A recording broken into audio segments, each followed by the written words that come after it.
जब भी प्रेम की बात होती है तो श्री कृष्ण राधा के प्रेम की मिसाल सबसे पहले आती है। राधा श्री कृष्ण के प्रेम को जीवात्मा और परमात्मा का मिलन कहा जाता है। राधा श्री कृष्ण का बचपन का प्यार थी। श्री कृष्ण जब 8 साल के थे तब दोनों ने प्रेम की अनुभूति की। राधा श्री कृष्ण के दैवीय गुणों से परिचित थी।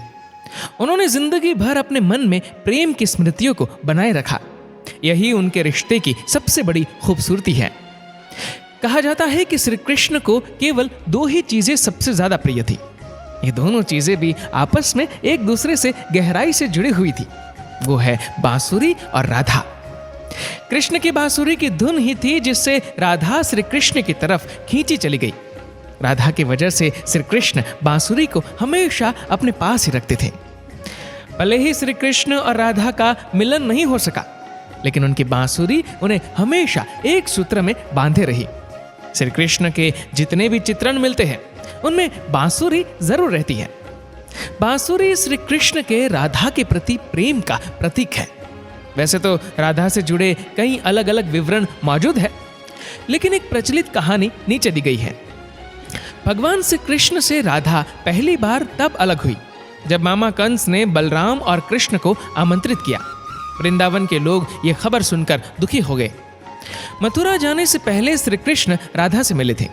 राधा कृष्ण के मन में चल रही हर गतिविधि को जानती थी। राधा को अलविदा कह कृष्ण उनसे दूर चले गए।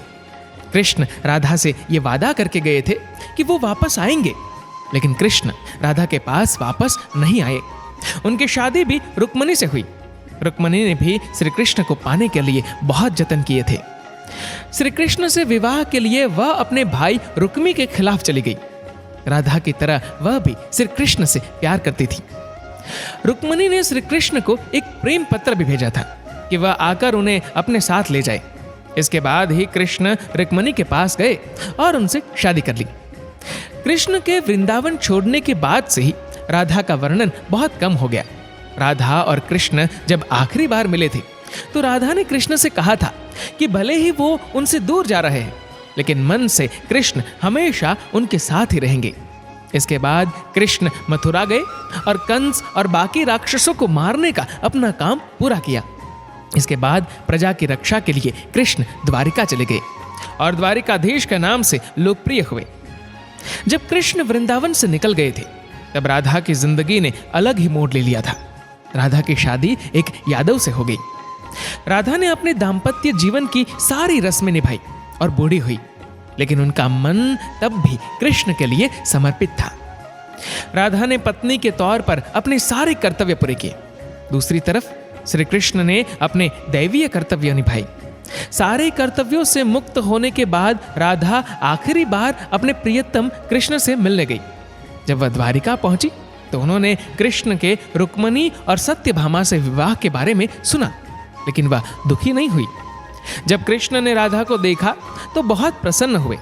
दोनों संकेतों की भाषा में एक दूसरे से काफी देर तक बातें करते रहे। राधा जी को कान्हा की नगरी द्वारिका में कोई नहीं पहचानता था। राधा के अनुरोध पर कृष्ण ने उन्हें महल में एक देविका के रूप में नियुक्त किया।